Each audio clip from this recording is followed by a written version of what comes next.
Good afternoon, everyone. This is Naishat Gadani coming to you from Melbourne. And today is Career Care Packets 153rd show in our daily LinkedIn Live series.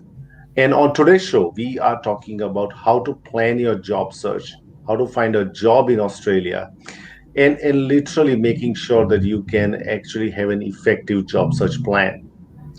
And to help us unpack this really interesting topic and very timely topic as well in these COVID-19 times, we got Brooke Cookson. She is a recruiter, and please don't hold that against her at all.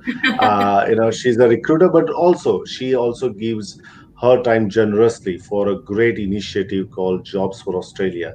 If you guys haven't checked out, please go ahead and check that out because they are pretty remarkable in the work that they do in these current times. And Brooke is going to share these things around job search planning, but also will take your questions about job search, about resumes, about interviews as well. So if you got questions for Brooke, please drop it in the comment section. And also, if you think your connections might benefit out of it, please tag them in the live comment section as well, because it is only going to multiply this effect. So before we start to talk to Brooke, let's welcome Caroline Brown. Thanks, Nation. It's fantastic to be here, and we're up to show 153, so we're just powering along. Brooke, I think one of your fan club has already dropped in the comments and said, nice to see Brooke Cookson on this live. She's an amazing and supporting professional. So there you go. Welcome to the show, Brooke. It's fantastic to have you here. Thank you so much. I really appreciate it. It's something quite different, but I thought the answer is, if you want to put yourself out there, you just have to say yes. And then, you practice and learn along the way. And I think that's the most important thing, is just utilizing your skills and sharing with others. Yeah, it's funny what comes your way if you do say yes. And I wonder whether that's a good part of the job search plan as well. So before we sort of really dig into the topic, perhaps give people an understanding of what your background is and the work that you do in recruitment and Jobs for Australia. Yeah, no problem at all. So I guess in the last 6 months during COVID, I was stood down at Flight Centre Travel Group, but it gave me a great opportunity to realise, okay, what is my passions? What are my strengths? And what I actually want to do? And I guess for me, the answer always is going to be some form of recruitment.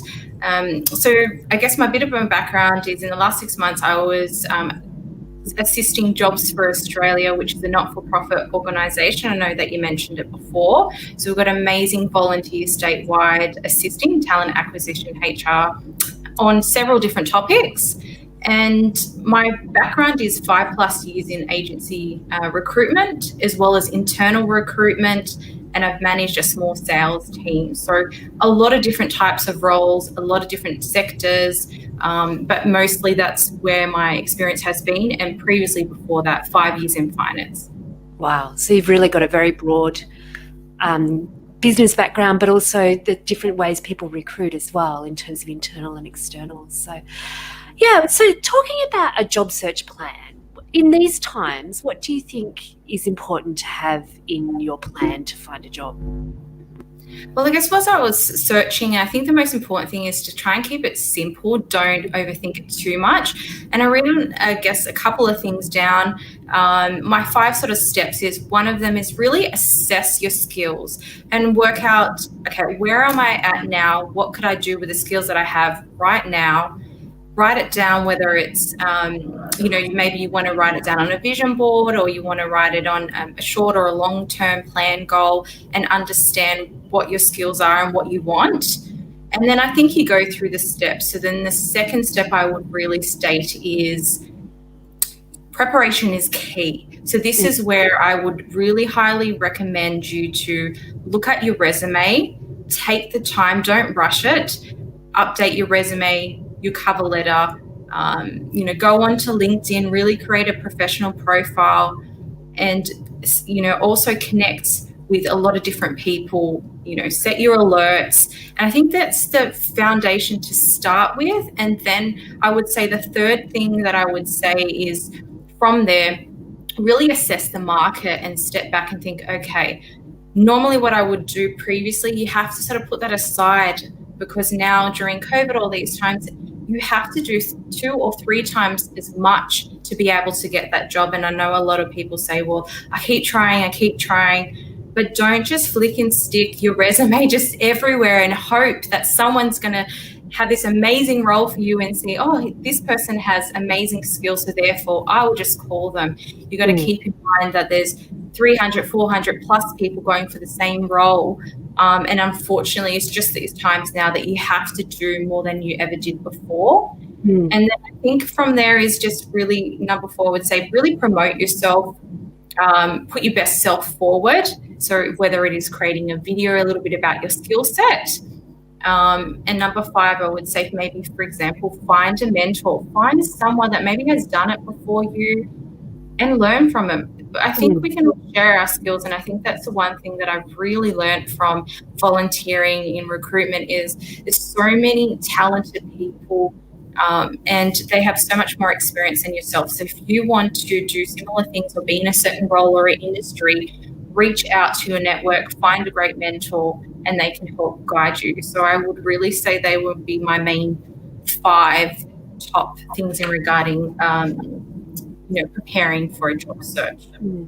That's a fantastic, really structured way to have a look at it. But with COVID, which of those things are people doing that work really well? Is it the mentoring part that's really pivotal for people in terms of helping them network and find opportunities? What have you found works particularly well? I think what works well is just putting yourself out there. So I've seen a lot of people at the moment are freelancing or doing a side hustle or being so creative. There's so many amazing things that I've seen that people have been doing. And I think when sometimes you push down, it really opens up your resilience to say, okay, I'm going to get back up. What can I do with the skills that I have? So I think everyone's got a fight in them. And I think they're just realizing that they have to do what they have to do if they need to get a job or need to have income. Everyone's situation is so different, so I can't speak on behalf of everyone, but I can just state for my friends and family and people that I've networked with, it's been really tough. But people have been resilient in finding their skills. And one of the top tips that I was also given by someone that was a CFO at an organization from a virtual lunch actually was find a really good mentor.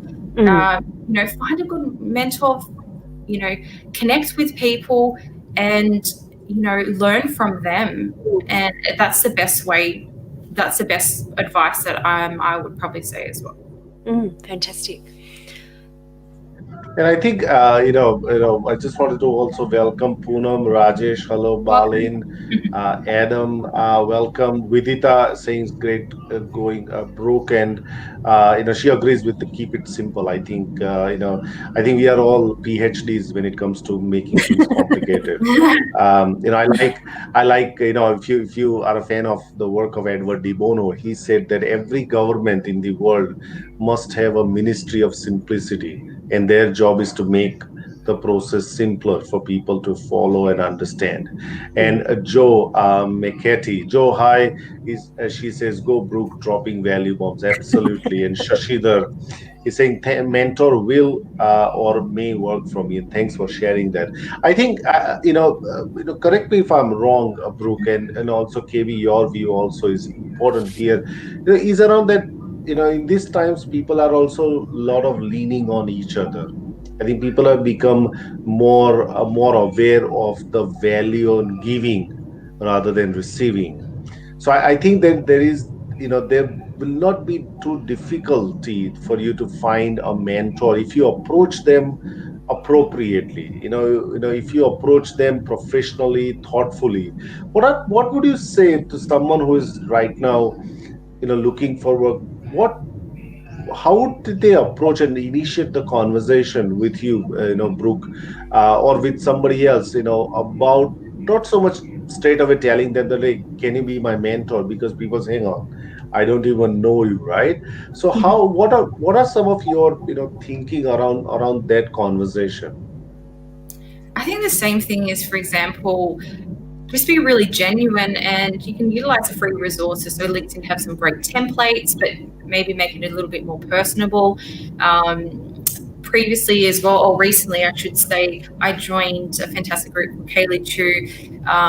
She started out, I guess, on a side note, really shy, and then networked and had 100 plus lunches, and that built her confidence. And from there, I've also started to connect with that group and tap into and put my details on a directory along with some other amazing, talented people. So I think the most important thing is just to keep it simple, send a message, but make sure it's meaningful, whether it's you've seen their reviews on, I don't know, Glassdoor, or maybe you've seen their work that they are mentoring, or there's something that you want to learn about them. Be really genuine, research first. I think I learned in sales, purpose for your call. Same thing is when you are messaging someone, have a purpose for your call. Don't just message a bulk message and hope that these people are going to genuinely respond back to you. Look, you might get some people that will ignore it and give you a default answer back. But I think the most important thing is maybe you same thing, headhunt, target the same thing, maybe 5 people that you really inspire you and reach out to them. What's the worst that can happen? They could say no, they ignore you, or they say come back and say, let's have a virtual lunch.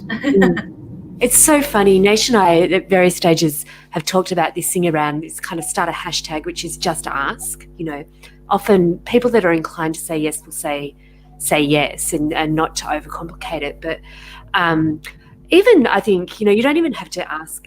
Like Nash says, if you say, will you be my mentor up front, it might put people off. But if you pick somebody that you have a genuine affinity with and say, would you mind if I asked you a few questions over a Zoom call?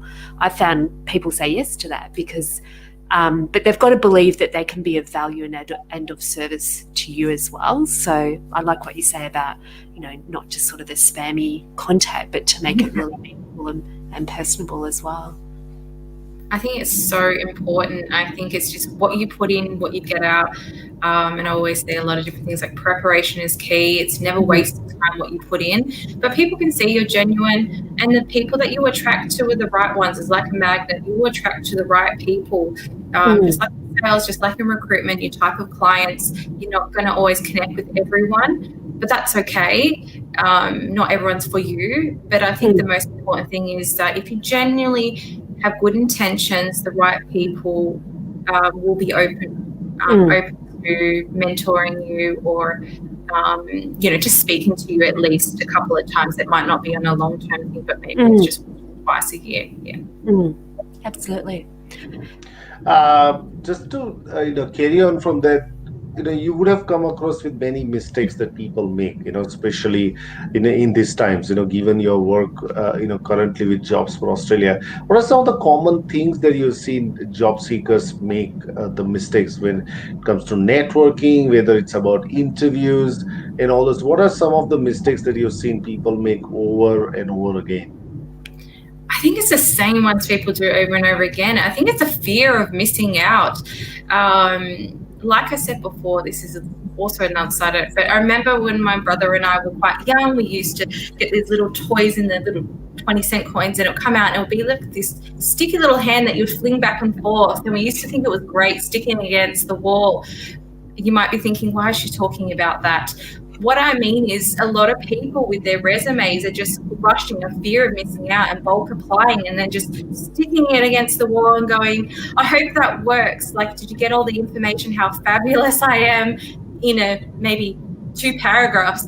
Maybe they have only 1 paragraph or something, and you think, okay, why haven't they called me back? Well, you haven't actually put in the effort sometimes. So I think one of the biggest mistakes is, if you really have to, and it's a temp role, and you're being flexible, okay, apply to a couple. But if they are permanent roles and long-term roles, and you're not going to, you're just doing it for the sake of it, just to make yourself feel good, I would suggest don't bulk apply, because you're going to get a bulk decline email back probably. So the same thing that you're doing. So just keep in mind, it's not, I understand it's a difficult time at the moment. We have to put in the triple amount of effort, like I mentioned before, but it's being strategic and making sure this company that you really want to work for, you've done all your research, and your values align. Don't just, apply and hope that they can imagine the same things that you're thinking in your head.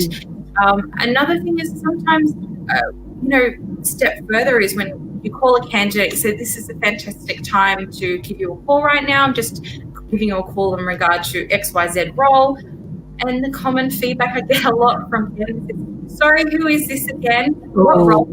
I have no idea. I've just applied to so many roles. This is pre and post, I guess, COVID. And the first thing you think is, ding, in your head, you just think, okay, well, they clearly, I can understand it. Clearly, they just couldn't really care less about your business. It's just a matter of getting a job. And I understand sometimes your mindset has to switch and do, and I need to get it done right now.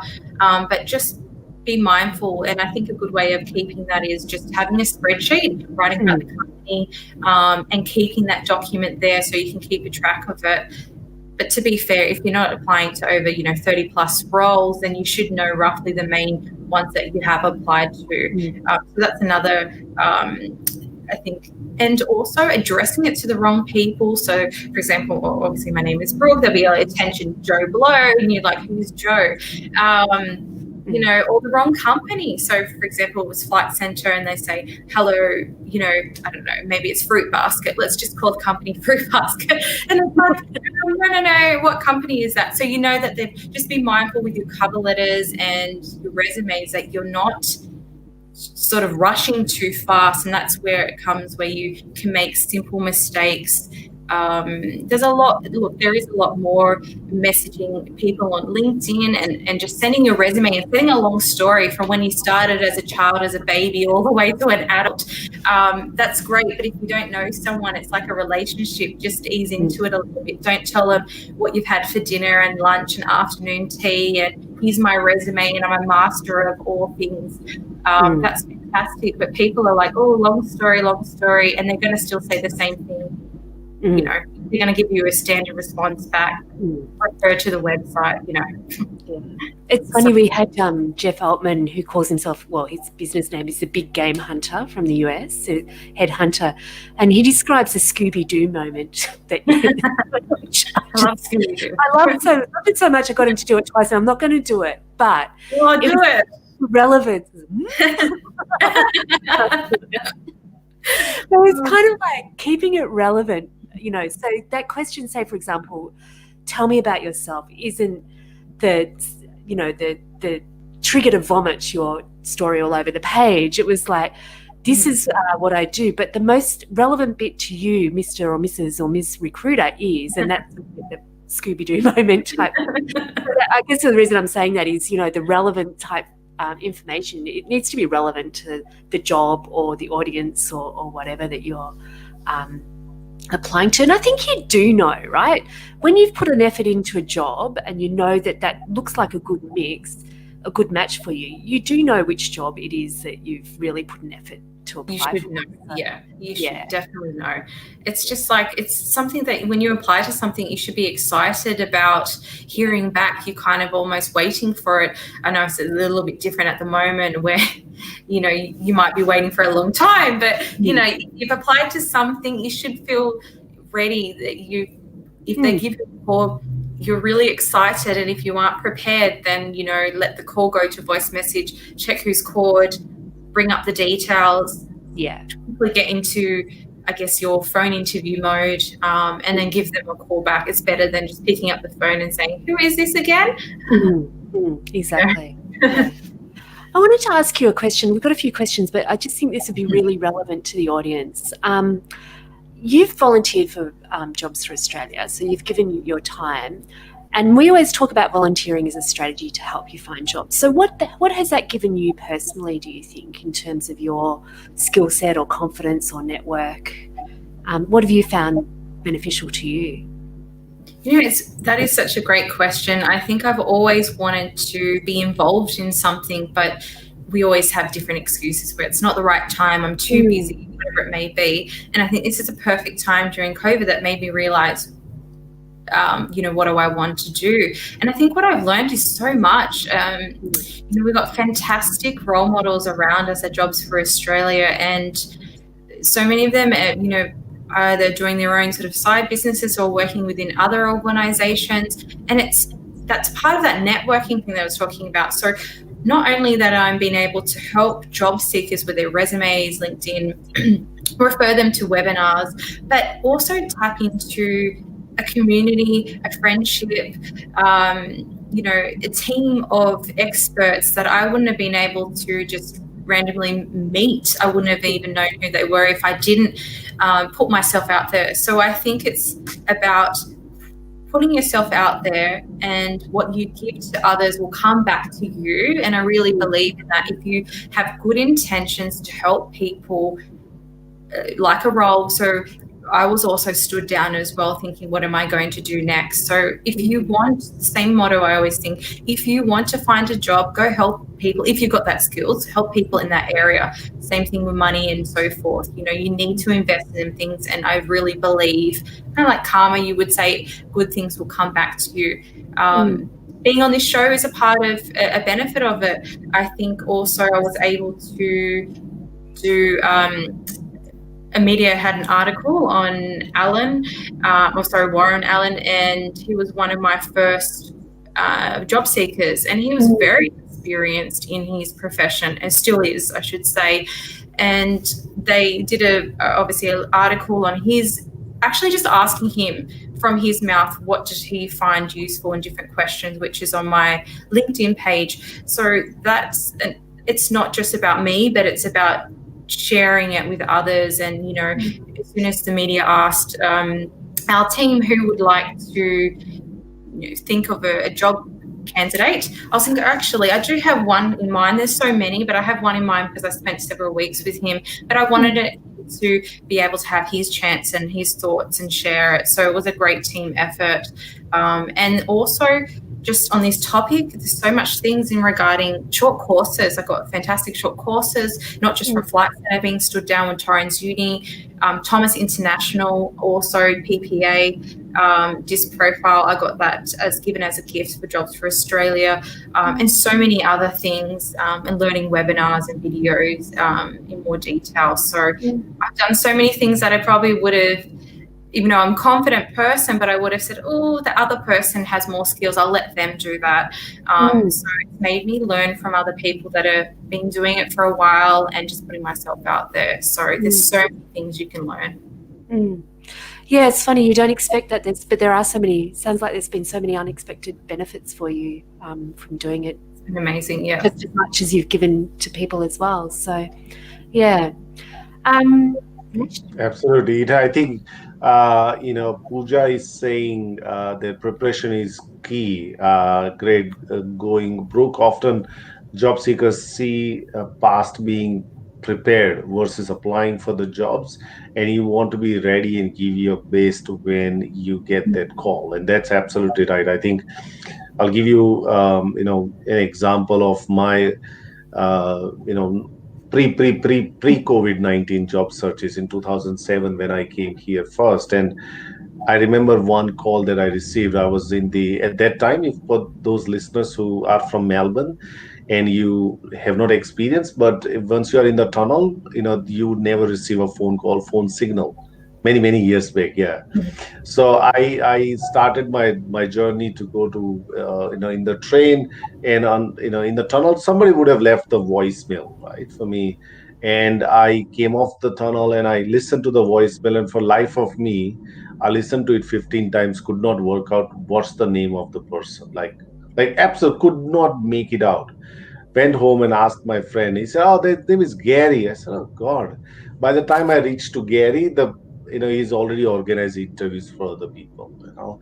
That's how fast recruitments are. If people, if recruitment consultant don't get hold of you, or if they think that no, that's not the one that resume says something different, and this says something different, and I know I'm not going to contact them again. I think that's what it is that you got to be absolutely ready to appear for interviews at 2 a.m. in the morning. Forget about anything else, right?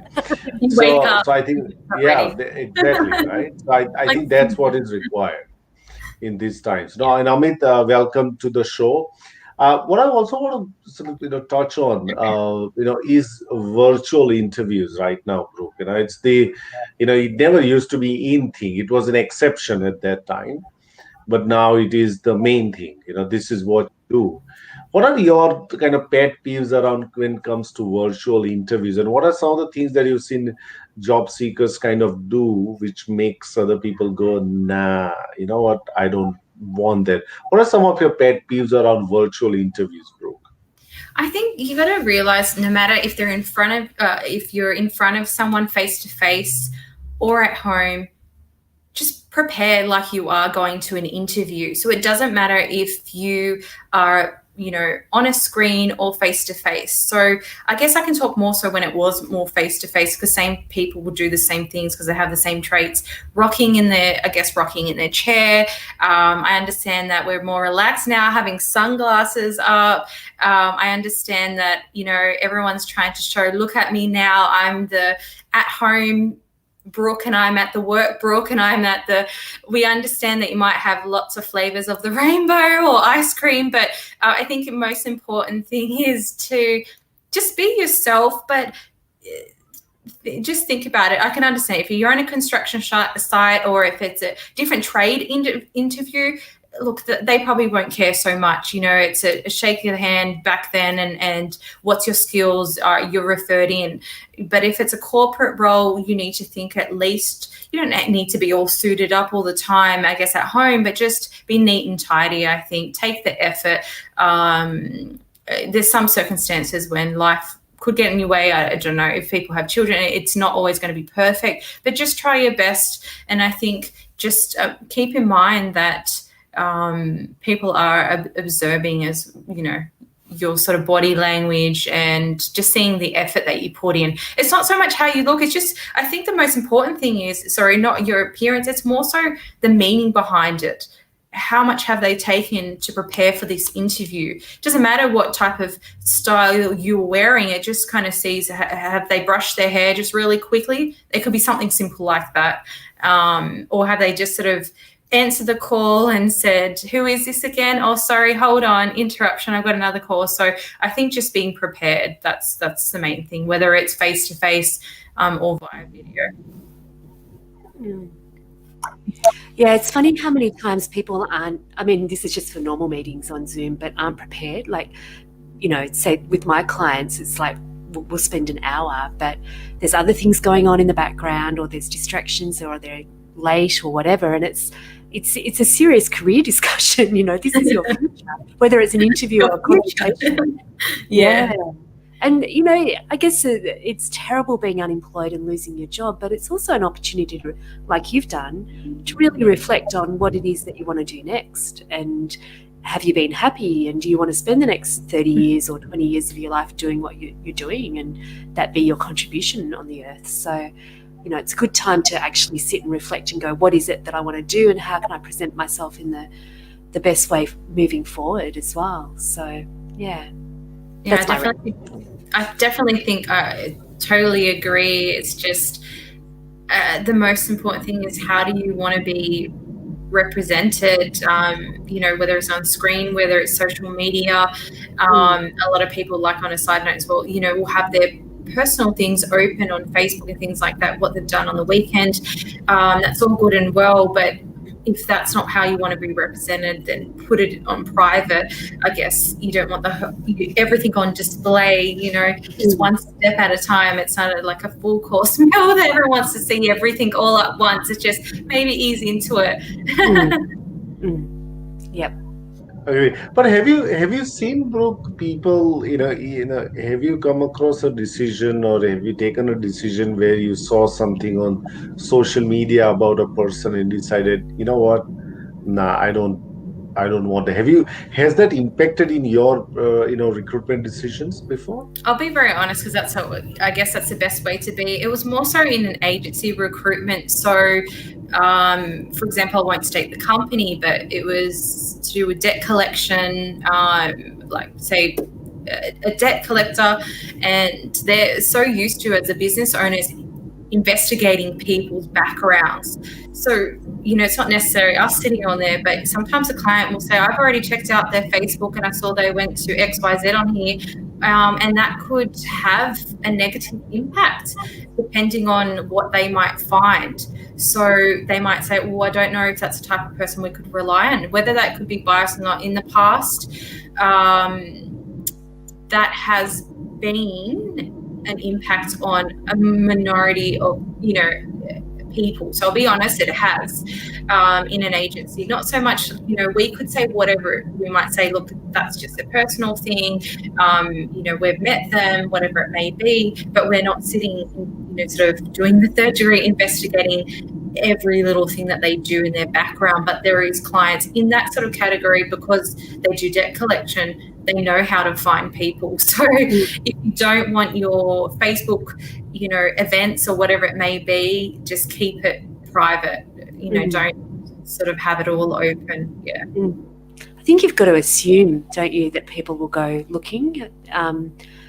At least assume people are going to be looking at your LinkedIn profile if you've submitted your resume.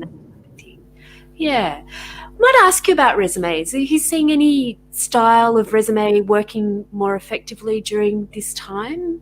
People going for shorter resumes now, or, is it got any sort of good tips around resumes that you've seen? Yeah, I think the biggest thing I've learned, because I was student for a fair few months, but I'm now stepped back up at Flight Centre for part-time as well as still volunteering. And I think the most things I've seen probably in volunteering, because we've got a lot of resumes that we're looking at, is sometimes they just have everything in sort of not a chronicle order with their resume. Maybe it's too long-winded. It goes for like 5 or 6 pages and it's too long. And they just haven't taken the effort, or maybe there's some errors in their resume.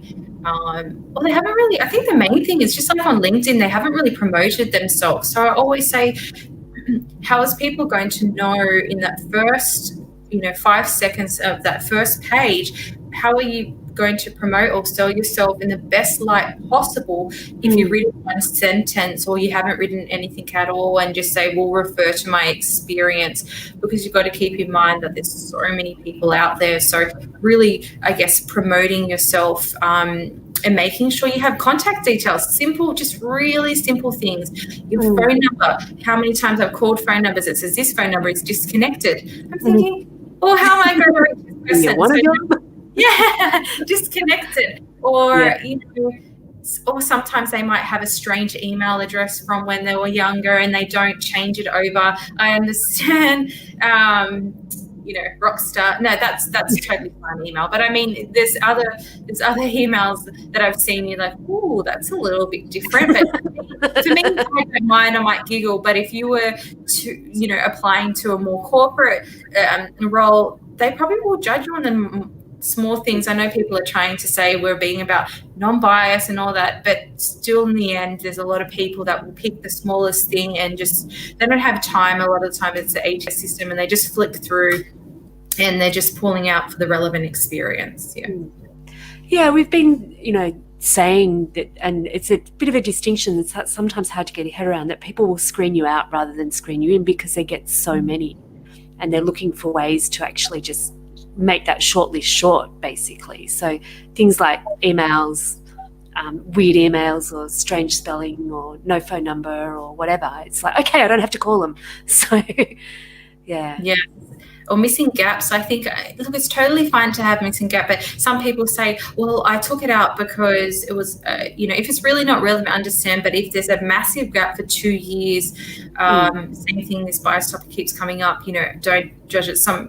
Whether you're male or female, you still might be looking after children, or maybe it's parents that you might have had to look at. That's totally fine. But you could sometimes just say, a really simple sentence, but sometimes people don't want to be discriminated or against. But sometimes if the gap is so big, and unfortunately, if you are male, they'll be like, oh, what's happening there? They can probably put 2 and 2 together if you're a female, but now, you can't be judging people on that as so much, because you don't know what people's backgrounds are and what situations they are in. But if you think about it from a mass apply and you've got so many people, you can't, be trying to analyze everything too detailed. It's basically keep it neat and tidy so people, or the recruiters or HR, can quickly just go through and grab what they have to and then shortlist you for a video interview or a phone screen. Yeah. So we got a comment from Poonam saying that interesting discussion as far as planning is concerned. I can't put my kids on silent mode who have always been with me in this Do you COVID have time. Let me comments? give you two tips. Let me give you two tips. Netflix or cough syrup. You choose the And one what that was works the well. second one, Cough, Niche? cough syrup because it gives them sleep. Okay. Oh, Cool. Coding. Now, these are all, this comes from an experienced person. Okay. Now, Balin is asking a question. His observation is important, but I can, understand that it's very interesting that recruiters, have enough time to go through the resume, don't have enough time. I think that's what, but have enough time to go through the social media post of the candidate. But I think that social media post only arises once you've kind of shortlisted the candidate, isn't it? You necessarily don't go through checking the social media posting of the person before you even make shortlist. Is that accurate?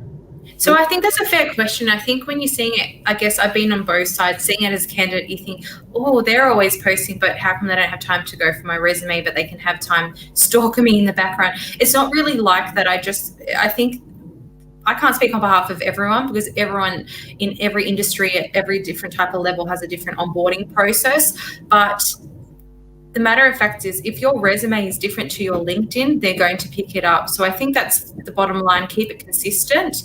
It's okay in your headline on your LinkedIn to have some creative stuff because that's where recruiters will type in, and everyone's on their mobile phones, keywords. So keywords are very, very important on your resume and LinkedIn. But it's not so much that just going straight away, but your LinkedIn is pretty much simultaneously sometimes, especially I was a recruiting bulk sales role.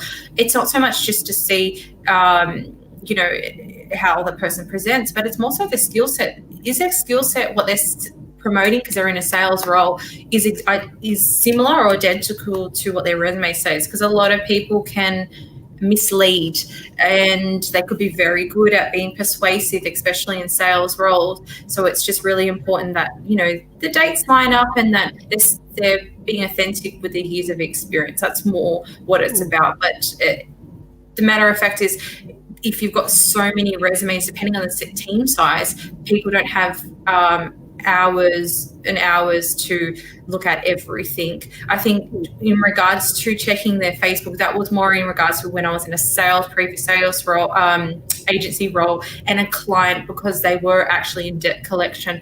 They actually headhunt for a living. So they were really targeting that. Most businesses will just look at your LinkedIn, but I'm just trying to flag that your Facebook and your social media, it can take 2 seconds. It's actually quicker than probably reading your resume, which is true. I think you've got to assume a level of curiosity as well. And people do, it often comes in post, am I going to hire this person? And I just want to make sure that I'm getting the right person. But just with your LinkedIn and resume, I always work with people they don't have to actually match exactly like you say. Yeah. They just need to not contradict and be complementary in some way. Yeah, so, that's correct. That sort of eliminates that confusion. So,